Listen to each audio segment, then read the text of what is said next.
Hi guys, Jayvanesh here. So இந்த video நம்ம என்ன பார்க்க போகிறோம் அப்படின்னா ஹவு டு நெகோஷியேட் ஆஃபர் அப்படின்றத பற்றி பார்க்க போகிறோம். ஸோ பேசிக்கலி இதை பற்றி பார்க்கறதுக்கு முன்னாடி நீங்கள் எந்த ஒரு நெகோசியேஷனாக இருந்தாலுமே ஆப்போசிட் பார்ட்டியோட மைண்ட் செட் என்ன, அவங்கக்கிட்ட என்னென்ன பாயிண்ட்ஸ்லாம் இருக்குன்றதை பற்றி நீங்கள் அனலைஸ் பண்ணால் மட்டுமே உங்களால் நல்லா நெகோஷியேட் பண்ண முடியும். ஸோ இப்போ நம்ம சைடில் ஆப்போசிட் பார்ட்டி யார், ஒரு கம்பெனியோட ஹெச்ஆர். ஓகேங்களா? இப்போது ஒரு ஹெச்ஆர் வந்து ஒரு கம்பெனியில் ஒரு கம்பெனியில் ஒர்க் பண்ணுற ஒரு ஹெச்ஆர் வந்து எப்படி வந்து அவங்க வந்து அந்த ஆஃபர் ரேட்டை டிசைட் பண்ணுறாங்க, எப்படி அந்த நம்பர் டிசைட் பண்ணுறாங்கன்னு நீங்கள் யோசிக்கணும். ஸோ அதை வந்து எப்படி டிசைட் பண்ணுறாங்க பார்த்தீங்கன்னா, யூ டேக் எனி கம்பெனி, அவங்க வந்து ஒரு டெஸ்டினேஷன் வச்சுருப்பாங்க. Software engineer, senior software engineer, principal software engineer, senior principal software, அந்த மாதிரி ஒரு டெஸ்டினேஷன் ஒரு பேண்ட் இருக்கும். ஸோ இப்போ உதாரணத்துக்கு பர்மாட்டிக் எடுத்துட்டிங்க அப்படின்னா, அவங்க சாஃப்ட்வேர் இன்ஜினியரோட பேண்ட் பார்த்தீங்க அப்படின்னா 10 LPA 21 LPA இருக்கும். இப்போ சீனியர் சாஃப்ட்வேர் இன்ஜினியர் பார்த்தீங்கன்னா மேபி 22 to 30 LPA இருக்கலாம். அப்புறம் பிரின்சிபல் சாஃப்ட்வேர் இன்ஜினியருக்கு வந்து மேபி 31 to 40 LPA இருக்கலாம். ஸோ இந்த மாதிரி வந்து ஒரு டெசிஷனுமே அவங்க வந்து ஒரு ரேஞ்ச் வச்சுருப்பாங்க. ஓகேங்களா? ஸோ நம்மளோட குறிக்கோள் என்னவாக இருக்கணும் அப்படின்னா, நீங்கள் ஒரு சீனியர் சாஃப்ட்வேர் அப்ளை பண்ணுறீங்க அப்படின்னா அவங்க என்ன அந்த மேக்ஸிமம் ரேஞ்ச் வச்சுருக்காங்களோ அதில் எண்டு பாயிண்ட் தொடரும். அதுதான் நம்மளோட ஐடியல் கோல். ஈவன் எண்டு பாயிண்ட் தொடரனாலும் பரவாயில்ல, அட்லீஸ்ட் அந்த மிட் ரேஞ்ச் தான் தாண்டி இருக்கணும். உதாரணத்துக்கு வந்து 10 to 20 LPA அட்லீஸ்ட் 15 LPA நீங்கள் தாண்டி இருக்கணும். அந்த 60 to 100% அந்த ரேஞ்சில் நீங்கள் விழுந்துட்டீங்க அப்படின்னா then you have got a very good offer in my opinion. So இப்படி தான் வந்து நீங்கள் வச்சுக்கணும். ஸோ எதுக்கு நான் சொல்கிறேன் அப்படின்னா, நீங்கள் வந்து ஒரு கம்பெனியில் அப்ளை பண்ணுறீங்க, ஒரு கம்பெனி அப்ளை பண்ணி அதில் லாஸ்ட் ரவுண்ட் போயிட்டீங்க அப்படின்னா, நீங்கள் எந்த ரோல் அப்ளை பண்ணுறீங்க, அந்த ரோலுக்கு அந்த கம்பெனி வந்து ஆவரேஜாக எவ்வளோ பே பண்ணுது, இந்த ரெண்டு இன்ஃபர்மேஷன் நீங்கள் கண்டிப்பாக கேதர் பண்ணியிருக்கணும் முன்கூட்டியே, ஹெச்ஆர் கால் முன்னாடியே. அப்புறம் நீங்கள் உங்கள்கிட்ட சொல்லணும் இந்த மாதிரி. ஸோ இதை நீங்கள் கேதர் பண்ணீங்கன்னு வைங்களேன், அப்புறம் உங்களுக்கு தெரியும் நீங்கள் வந்து இன்டர்வியூ நல்லா பெர்ஃபார்ம் பண்ணியிருக்கீங்களா, இல்லை அபவ் ஆவரேஜாக பெர்ஃபார்ம் பண்ணியிருக்கீங்களா, இல்லை ஆவரேஜாக தான் பெர்ஃபார்ம் பண்ணியிருக்கீங்களா. ஸோ நீங்கள் பிலோ ஆவரேஜாக உங்களை எடுத்துருக்கவே மாட்டாங்க. So average, above average, super performance. So நீங்கள் இப்போ ஆவரேஜாக பெர்ஃபார்ம் பண்ணிருக்கீங்க அப்படின்னா, அப்போ நீங்கள் எடுத்த உடனே வந்து அந்த மேக்ஸிமம் பேண்ட் வச்சு கேட்டிங்கன்னா போய் அப்படின்றவாங்க. ஸோ அப்போ நீங்கள் என்ன கேட்கலான்னா, நான் இந்த 10 to 20 LPA எக்ஸாம்பிள் நான் சொல்கிறேன் புரியுறதுக்காக. இப்போது என்னோட மேக்ஸிமம் எய்ம் வந்து 20 LPA. நான் சாஃப்ட்வேர் இன்ஜினியர் அப்ளை பண்ணுறேன், எனக்கு 1-2 year எக்ஸ்பீரியன்ஸ் தான் இருக்குது. ஸோ இந்த கம்பெனியில் மேக்ஸிமம் சாஃப்ட்வேர் இன்ஜினியருக்கு வந்து 20 LPA தான் கொடுப்பாங்கன்றது எனக்கு ஒரு அசம்ஷன் இருக்குது. ஸோ இதை எப்படி கண்டுபிடிக்குதுன்னு கேட்டிங்க அப்படின்னா, ஆவரேஜ் பே ஓவராலாக பார்த்தீங்க அப்படின்னா சாஃப்ட்வேர் இன்ஜினியருக்கு ஒரு 13-14 LPA இருக்கும். ஸோ யூஸ்வலி அந்த ஆவரேஜ் பே வந்து அந்த 30% 40% வந்து ஆவரேஜ் பே இருக்கும். நீங்கள் அதுலேருந்து அப்படியே வந்து ஒரு 100%க்கு வந்து நீங்கள் அதுதான் மேக்ஸிமம் பேண்ட் அப்படின்ற மாதிரி நீங்கள் டிசைட் பண்ணிடலாம். ஓகேங்களா? இதர் அது இல்லை next senior software engineer average பேக்கும் இந்த ஆவரேஜ் பேக்கும் சென்டர் வேல்யூ எடுத்துக்கோங்க. Whatever it is fine. So ஆக மொத்தத்தில் நீங்கள் அப்ளை பண்ணுற ஜாபோட மேக்ஸிமம் எண்டு பாயிண்ட்டை நீங்கள் சொல்கிறது தான் உங்கள் கோலாக இருக்கணும். சரி, இப்போ நீங்கள் ஆவரேஜாக பெர்ஃபார்ம் பண்ணியிருக்கீங்க அப்படின்னா, அப்போ நீங்கள் வந்து எடுத்தோடனே 20 LPA கேட்டிங்கன்னா அது ரொம்ப தப்பாக போயிடும். அப்போ நீங்கள் என்ன கேட்கலாம் அப்படின்னா, ஒரு 70% எனக்கு ஒரு 17 LPA கொடுங்க அப்படின்னு கேட்பாங்க. உடனே அவங்க வந்து இல்லை நாங்கள் அவ்வளோதான் கொடுக்க போகிறதில்ல அப்படின்னா, அப்போ நீங்கள் வந்து 2-3 தடவை நீங்கள் வந்து ஆர்கியூ பண்ணலாம். எல்லாமே வந்து நான் சொல்கிறது எல்லாமே ப்ராப்பராக ஆர்கியூ பண்ணணும். இந்த மாதிரி எடுத்துக்க மட்டும் இல்லை ஐ வாண்ட் 18 LPA ஒன்லி அந்த மாதிரிலாம் சொல்லக்கூடாது. அப்போ நீங்கள் என்ன சொல்லணும் அப்படின்னா, உங்கள் கையில் ஆல்ரெடி 2-3 ஆஃபர் லெட்டர்ஸ் இருக்குது, ஒரு 14-15 ஆஃபர் லெட்டர்ஸ் இருக்குது அப்படின்னா, அதை விட நீங்கள் இந்த கம்பெனியில் ஜாயின் பண்ண ஆசை, எதர் உங்கள்கிட்ட ஆல்ரெடி 18 LPA இருக்குது பட் உங்களுக்கு இந்த கம்பெனி தான் வேணும் அப்படின்னா, அந்த கம்பெனி ஒர்க் கல்ச்சர் எனக்கு பிடிச்சிருக்கு, உங்கள் கம்பெனியோட ஒர்க் பண்ணுறது எனக்கு பிடிச்சிருக்கு, எனக்கு என்ன தான் இங்கே 18 LPA கிடைச்சாலுமே I still want work with this company, so please try to match this offer, அந்த மாதிரி நீங்கள் சொல்லலாம்.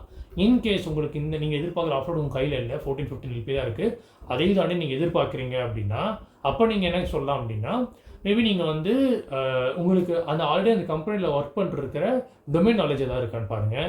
உதாரணத்துக்கு இப்போ நீங்கள் ஆர்டெக்கில் ஒர்க் பண்ணுறீங்க அப்படின்னா, அப்போ ஆல்ரெடி நான் வந்து எனக்கு வந்து ஆர்டெக் டொமைன்ஸில் ஒர்க் பண்ண ஆசையாக இருக்குது. I've always inspired how Artech this work. எனக்கு வந்து பேசிக்காக ஆர்டெக் ஒர்க் பண்ணுற ஒரு நாலேஜ் இருக்குது. நான் வந்து சிமிலர் இப்போ ஆர்டெக்லேயோ இல்லை ஏதோ இப்போ நீங்கள் பழைய கம்பெனியில் ஏதோ ஒரு ப்ராப்ளம் சால்வ் பண்ணியிருப்பீங்க இந்த டொமைன் லெவலில், அதே ப்ராப்ளம் என்னால் இங்கேயும் சொல்யூஷன் கொண்டு வர முடியும். I can actually improve year as well. அந்த மாதிரி நீங்கள் வந்து நான் உங்கள் பிஸ்னஸ் ஹெல்ப் பண்ணுறதுக்கு இந்த மாதிரி எனக்கு ஐடியாஸ்லாம் இருக்குது, அந்த மாதிரி நீங்கள் தான் சொல்லணும்.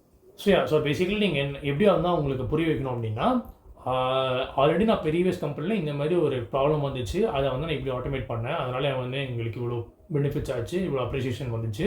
அதே ப்ராப்ளம் என்னால் இந்த கம்பெனியில் வந்து கொண்டு வர முடியும். இன்ஃபேக்ட் நான் வந்து கொஞ்சம் ஸ்கேலபிளாக கொண்டு வர முடியும் with my expertise and every thing. So basically you have to rationally justify. நீங்கள் வந்து ஒரு ரேஷ்னலாக ஜஸ்டிஃபை பண்ணணும். நான் வந்து உங்கள் கம்பெனியில் ஜாயின் பண்ணுறதுனால என்னால் இதெல்லாம் வந்து கொஞ்சம் எக்ஸ்ட்ரா கொண்டு வர முடியும், இதெல்லாம் எனக்கு ஆக்சுவலாக இன்ட்ரெஸ்ட் இருக்குது. ஸோ ஜெனியூனாக உங்கள் கம்பெனியில் வந்து நானும் க்ரோ ஆகாமல் கம்பெனியும் க்ரோ பண்ண வைப்பேன்ற நம்பிக்கை எனக்கு இருக்குது. அந்த மாதிரி நீங்கள் ஒரு ரேஷனல் ஜஸ்டிஃபிகேஷன் கொண்டு வரணும்.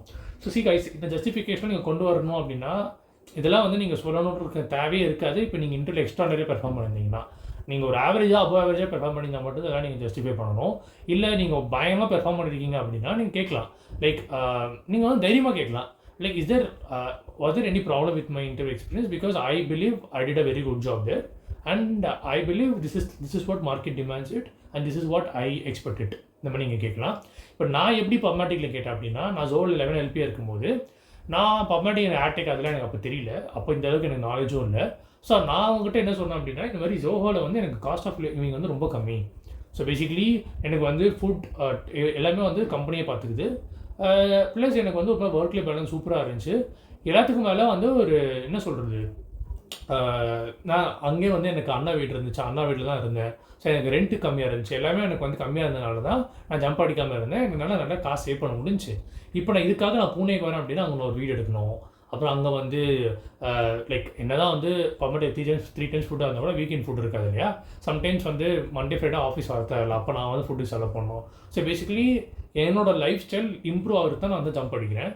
அந்த லைஃப் ஸ்டைல் இம்ப்ரூவ் ஆகிறதுக்கு பூனேயில் வந்து அதுக்கான பேக்கேஜ் மீட் பண்ண மட்டுமே I can take this much risk. கரெக்டுங்களா?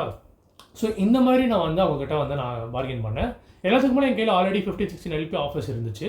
ஸோ அதெல்லாம் காட்டி தான் வந்து எனக்கு பேஸ் 21 எல்பி வந்து கொடுத்தாங்க. ஸோ இது எல்லாத்துக்கும் மேலே எனக்கு இன்னொரு பெரிய ப்ளஸ் பாயிண்ட் என்ன இருந்துச்சு அப்படின்னா, ஜோஹோவில் வந்து நோட்டீஸ் பீரியட் ரொம்ப கம்மி. டெக்னிக்கலி 1 வீக் ஒரு 1 டே தான் நினைக்கிறேன். பட் எல்லோரும் 1 வீக் முன்னாடி ஒரு கர்டிசிக்காக சொல்லிடுவாங்க.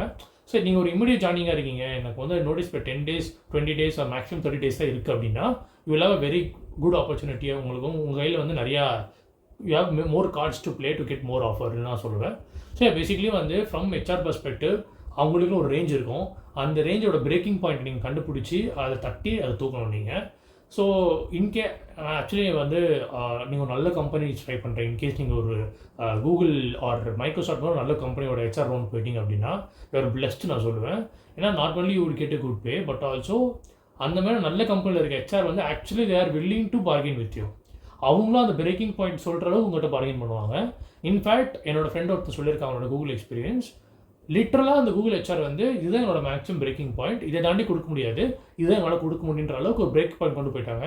அதை அவன் எதிரே பார்க்கல அவ்வளோ நம்பர், ஆனால் அந்த நம்பர் கிடச்சிருச்சு.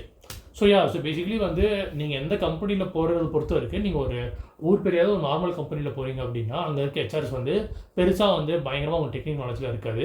ஸோ நீங்கள் வந்து ஒரு டெக்னிக்கலியாக நீங்கள் வந்து நாங்கள் கம்பெனி பிஸ்னஸ் ஸ்கேலை இம்ப்ரூவ் பண்ணணும்னு சொல்லியிருந்தால் கூட அதை அவங்க வந்து பயங்கரமாக இம்ப்ரெஸ் ஆவாங்கன்னு நம்ம சொல்ல முடியாது. So it all depends upon multiple factors guys. So எல்லாத்துக்கும் சிம்பிளாக ஒரு டெம்ப்ளேட் மாதிரி சொல்லணும் அப்படின்னா, ஃபஸ்ட்டு வந்து நல்ல இன்டர்வியூ ஸ்கில் இம்ப்ரூவ் பண்ணுங்கள். So that you have confident that நீங்கள் அந்த இன்டர்வியூ நல்லா பெர்ஃபார்ம் பண்ணியிருக்கீங்க.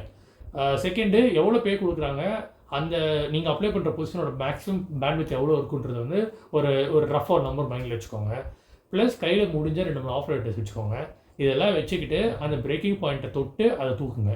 ஸோ இப்படி பண்ணால் மட்டுமே you can get the maximum benefit offer. So இதுதான் வந்து ப்ராக்டிக்கலாக ஒர்க் பண்ணுற ஐடியாஸ். இதை வந்து நான் 2-3 மேனேஜர்ஸ் கிட்ட பேசி அவங்க பர்ஸ்பெக்ட்லேருந்து ப்ளஸ் ஒரே ஒரு ஹெச்ஆர் கிட்ட என்னால் பேச முடிஞ்சவங்களாம் நான் பேசி தான் இதை நான் உங்கள்கிட்ட சொல்லியிருக்கிறேன். Hope it will be useful for you guys. And கூடிய சீக்கிரம் இன்னொரு யூஸ்ஃபுல் பார்ப்போம். Bye guys.